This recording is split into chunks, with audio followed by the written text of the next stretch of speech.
ओम श्री गणेशाय नमः। श्री शिव महापुराण रुद्र संहिता सती खंड 18वां अध्याय। इस अध्याय में हम जानेंगे देवताओं और मुनियों सहित भगवान शिव का दक्ष के घर जाना, दक्ष द्वारा सबका सत्कार एवं सती तथा शिव का विवाह। नारद जी बोले, जब आप भगवान रुद्र के पास गए तब क्या चरित्र हुआ, कौन सी बात हुई और शिव जी ने स्वयं क्या किया। ब्रह्मा जी बोले, हे नारद, तदंतर मैं हिमालय पर्वत के कैलाश शिखर पर रहने वाले परमेश्वर महादेव शिव जी को लाने के लिए प्रसन्नता पूर्वक उनके समीप गया। वृषभ ध्वज शिव जी मुझ लोककर्ता को आते हुए देखकर अपने मन में सती की प्राप्ति के विषय में बार बार संशय करने लगे। तत्पश्चात शिव जी प्रीति पूर्वक अपनी लीला से और सती की भक्ति से लोक गति का आश्रय लेकर सामान्य मनुष्य के समान मुझसे शीघ्र कहने लगे। ईश्वर बोले, हे सुरश्रेष्ठ, आपके पुत्र दक्ष प्रजापति ने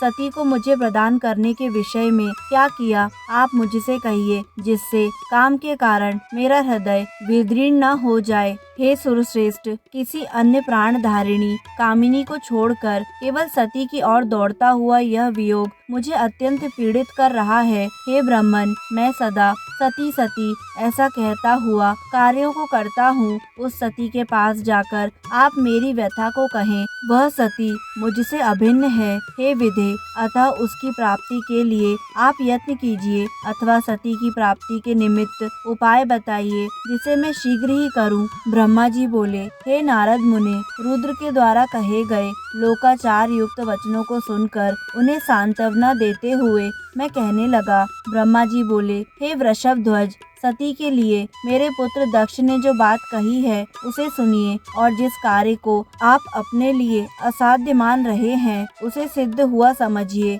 दक्ष ने मुझसे कहा कि हे ब्राह्मण, मैं अपनी पुत्री भगवान शिव के हाथों में ही दूंगा, क्योंकि उन्हीं के लिए यह उत्पन्न हुई है। यह कार्य मुझे स्वयं अभीष्ट है। फिर आपके भी कहने से इसका महत्व और बढ़ गया है। मेरी पुत्री ने स्वयं इसी उद्देश्य से भगवान शिव की पूजा की थी और इस समय शिव जी भी इसी विषय में पूछताछ कर रहे हैं, इसलिए मुझे अपनी कन्या शिव जी के हाथ में अवश्य देनी है। हे विधे, वे शंकर शुभ लग्न और सुंदर मुहूर्त में मेरे यहाँ पधारें, जिससे मैं उन्हें भिक्षा रूप में अपनी कन्या प्रदान करूं। हे वृषभ ध्वज, दक्ष ने मुझसे ऐसी बात कही है, अतः आप शुभ मुहूर्त में उनके घर चलिए और सती को ले आइए। ब्रह्मा जी बोले, हे मुने, मेरी यह बात सुनकर भक्त वत्सल भगवान रुद्र लौकिक गति का आश्रय लेकर हंसते हुए मुझसे कहने लगे। रुद्र बोले, जगत की रचना करने वाले हे ब्राह्मण, मैं आपके और नारद के साथ ही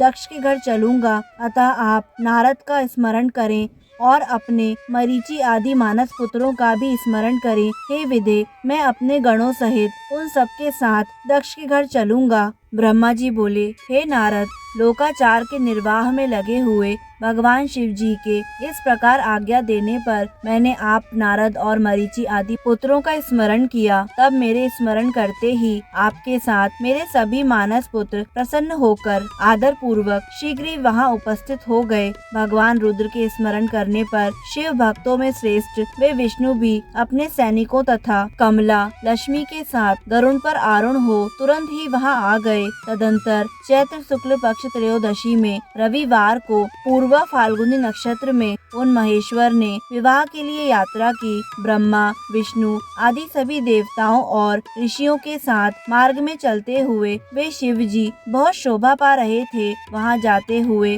देवताओं, मुनियों तथा आनंद मग्न मन वाले प्रथम गणों का मार्ग में महान उत्सव हो रहा था। शिव जी की इच्छा से गज, वृषभ, व्याघ्र, सर्प, जटा और चंद्रकला ये सब उनके लिए यथा योग्य आभूषण बन गए। तदंतर वेग से चलने वाले बलिवर्ध अर्थात बैल पर आरूढ़ हुए महादेव जी विष्णु आदि को साथ लिए क्षण भर में प्रसन्नता पूर्वक दक्ष के घर जा पहुँचे। तब हर्ष के कारण रोमांचित और विनीत चित्त वाले दक्ष समस्त आत्मीय जनों के साथ भगवान शिव की अगवानी के लिए उनके सामने आए। दक्ष ने वहाँ समस्त देवताओं का सत्कार किया। वे वे सब लोग सुरश्रेष्ठ शिव जी को बिठाकर उनके पार्श्व भाग में स्वयं भी मुनियों के साथ यथाक्रम बैठ गए। इसके पश्चात दक्ष मुनियों सहित समस्त देवताओं तथा गणों को साथ लेकर भगवान शिव को घर के भीतर ले गए। उस समय दक्ष ने प्रसन्न चित्त होकर उत्तम आसन देकर स्वयं ही विधि पूर्वक सर्वेश्वर शिव का पूजन किया। तत्पश्चात उन्होंने विष्णु का,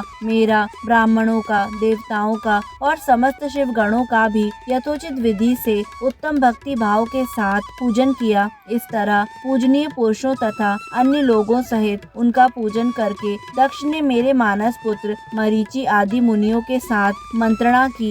इसके बाद मेरे पुत्र दक्ष ने मुझ पिता को प्रणाम करके प्रसन्नता पूर्वक कहा, विभो आप ही वैवाहिक कार्य कराएं। तब मैं प्रसन्न मन से बहुत अच्छा ऐसा कहकर उठ करके वह समस्त कार्य कराने लगा। तदंतर दक्ष ने ग्रहों के बल से युक्त शुभ लग्न और मुहूर्त में हर्ष पूर्वक शिव जी को अपनी पुत्री सती प्रदान कर दी। उन शिव जी ने भी उस समय हर्षित होकर सुंदर शरीर वाली दक्ष पुत्री का वैवाहिक विधि से पाणी ग्रहण किया। उस समय मैंने, श्री हरि विष्णु ने, आपने, अन्य मुनियों ने, देवताओं ने और प्रथम गणों ने भगवान शिव जी को प्रणाम किया और अनेक प्रकार की स्तुतियों द्वारा उन्हें संतुष्ट किया। उस समय नाच गाने के साथ महान उत्सव हुआ और समस्त देवता तथा मुनिगण परम आनंदित हुए। इस प्रकार मेरे पुत्र दक्ष शिव जी को पुत्री प्रदान करके कृतार्थ हो गए। शिवा और शिव प्रसन्न हुए तथा सब कुछ मंगलमय हो गया। इस प्रकार श्री शिव महापुराण के अंतर्गत द्वितीय रुद्र संहिता के द्वितीय सती खंड में कन्यादान वर्णन नामक 18वां अध्याय पूर्ण हुआ।